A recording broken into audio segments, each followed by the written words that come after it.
Nouvelle rabotaille pour tout celui qui aime les ségoulottes, en particulier les ségoulottes pour la parnassa. Puisque Bezrat Hashem, ce mardi, le mardi de la paracha où nous lisons la paracha de Béchalar, il y a une grande ségoula pour la parnassa de lire la paracha de la manne. Alors en quoi consiste cette paracha? En quoi consiste cette ségoula? Est-ce qu'il suffit juste de la lire comme une formule magique? Voilà, j'ai lu la paracha de la manne et puis Bezrat Hashem, dans quelques jours, je vais voir sur mon compte crédité des euros, des shkalim, des dollars. Non, rabotaille, ça marche pas comme ça. Tout d'abord, il y a des règles. De quelle manière on doit lire la paracha de la manne? Alors, il va falloir la lire ce qu'on appelle Shnai Mikra Bechat Targum, c'est-à-dire que deux lectures au sens simple, deux lectures texte pur qui est écrit dans la Torah, puis un Targum. Alors le Targum connu, c'est le Targum Unkelos, en araméen, puisque c'était le dialecte, le langage compris par les Béné Israël à l'époque. Donc on comprend que pour que la Ségoula fonctionne, il va falloir lire deux lectures, puis une traduction. En fin de compte, la nature de cette Ségoula, c'est de comprendre exactement ce qui s'est passé dans le désert. Comment et combien les Béné Israël ont reçu leur subsistance, ont reçu la manne, ont reçu leur parnassa. Et faire le lien avec ce qui se passe aujourd'hui.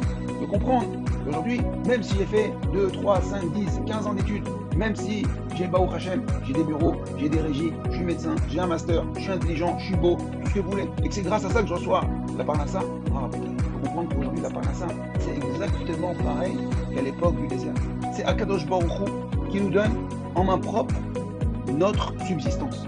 Alors aujourd'hui, c'est pas de la manne, aujourd'hui, c'est de l'argent, c'est des virements, c'est des billets. C'est exactement pareil.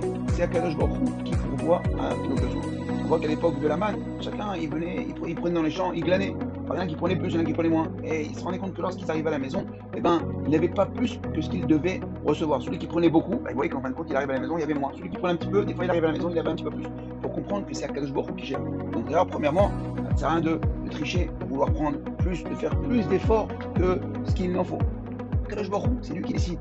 On croit que j'ai pris beaucoup, mais au final, en fin de compte, je ne profite pas de tout ce que j'ai pris. Donc en fin de compte, la vraie ségoula de la paracha, de lire la paracha de la manne, c'est créer cette connexion, créer ce flux, cette relation entre nous et Akadosh Baruch Hu. Comprendre que tout vient d'Akadosh Baruch Hu. Il ne sert à rien de faire des efforts et de croire que c'est moi qui ramène l'argent, c'est moi qui fais ça, c'est moi qui fais ça.